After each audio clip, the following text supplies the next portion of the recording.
샬롬. 오늘은 요한복음 21장 마지막 장 말씀 묵상 나눔하도록 하겠습니다. 마지막까지 왔는데요.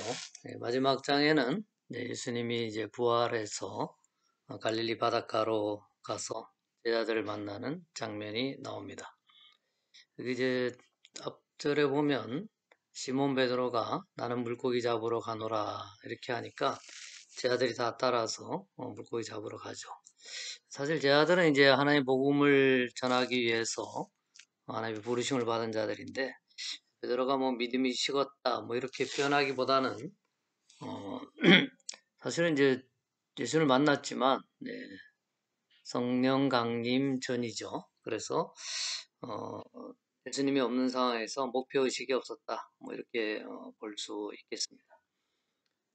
그것은 예수님에 대한 기대가 이제 많이 적었던, 예수님 부활하는 것을 봤지만 적었을 수도 있고요. 왜냐하면 바닷가에 있는 제 아들에게 예수님이 나타나셨지만 4절에 보면 제 아들이 예수인 줄 잘 알지 못했다고 되어 있습니다. 당연히 예수님인 줄 볼면 아는데, 물론 이게 바닷가이기 때문에 시야가 또 조금 좀 멀리서 이렇게 봤던 것을 묘사했던 것일 수 있습니다. 이 부분에는 또 예수님이 알기 때문에 이렇게 표현했고, 또 제 아들이 바로 잘 못 알아보았던 것일 수 있다.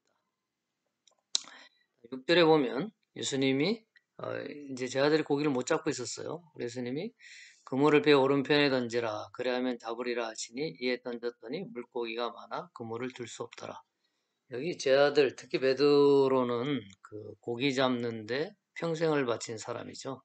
바닷가에서 자란 사람, 고기 잡는 걸 너무나 잘 아는 사람, 언제 어디서 어떻게 고기를 잡으면 잘 아는 사람입니다.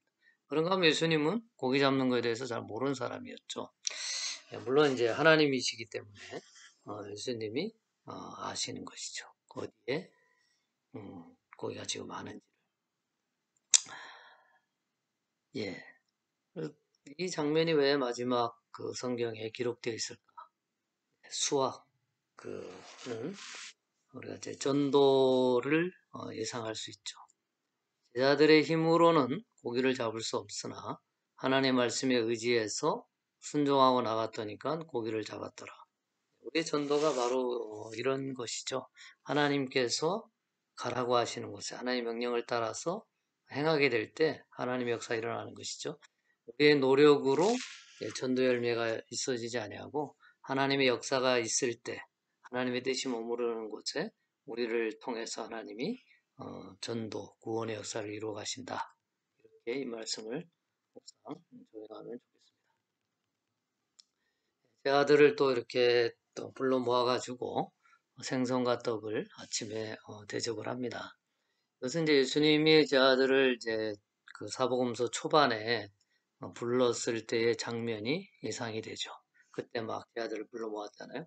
지금은 제 아들이 예수님을 배반하고 멀리 떠났다가 다시 예수님이 부활하고 다시 만나는 장면에서 또 갈릴리 바닷가에서 그때의 장면이 다시금 연출되면서 제 아들에게 새롭게 처음에 예수님을 따랐던 그 마음을 새롭게 하는 것이 그런 예수님의 치유 회복적인 그런 모습이 잘 드러난다고 생각이 됩니다.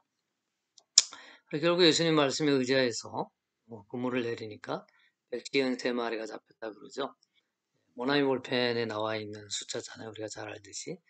모나미 볼펜이 이제 그거로 큰 이제 수확을 얻었죠.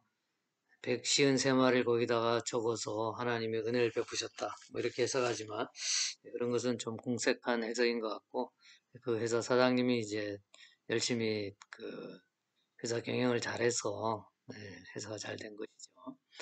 153마리 이거에 대해서도 이제 뭐 여러 학자들의 해석이 있는데 뭐 신뢰할 만하다거나 또 그렇게 생각해 볼 수 있는 해석은 이때 당시에 그 물고기의 종류를 153마리라고 했답니다.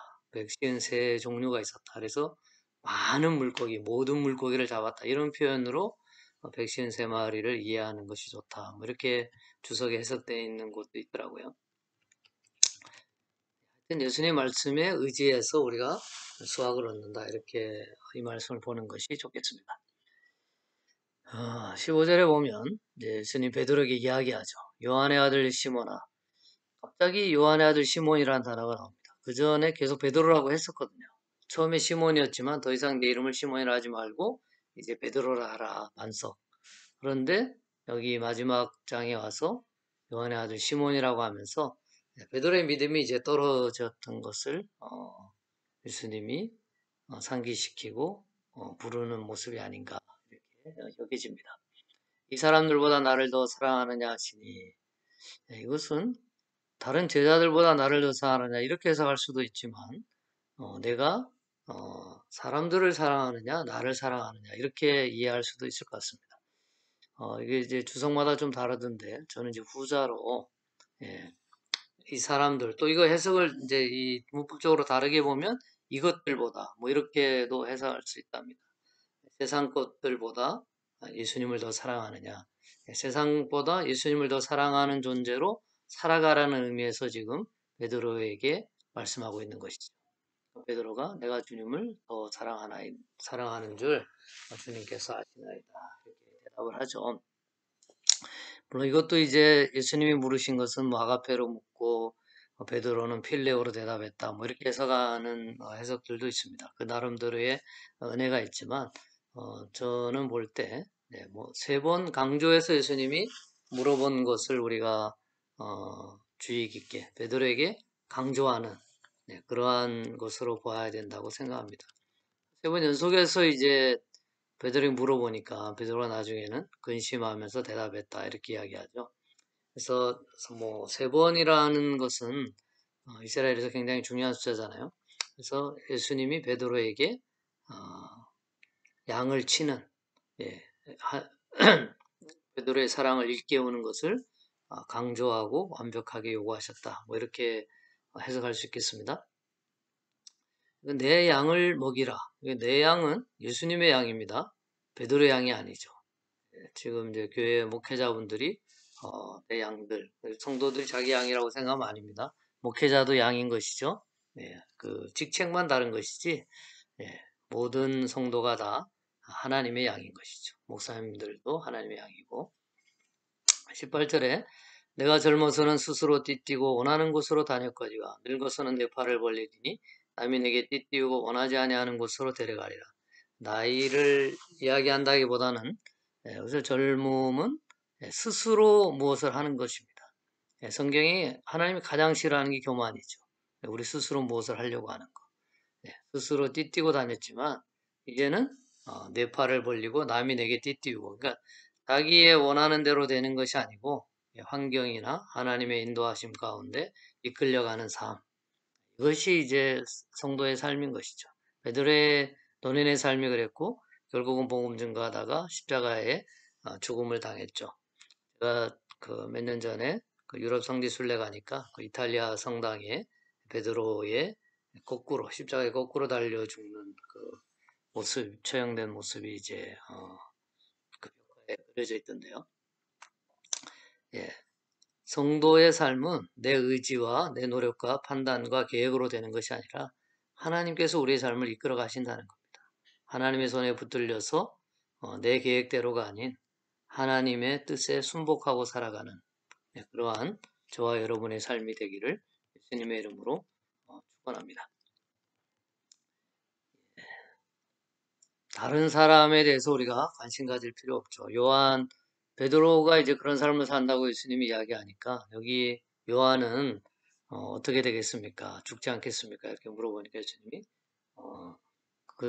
그를 내가 올 때까지 머물게 하고 할지라도 내게 무슨 상관이냐 이렇게 이제 말씀하시죠. 우리 각자의 삶이 하나님 앞에 주어져 있습니다.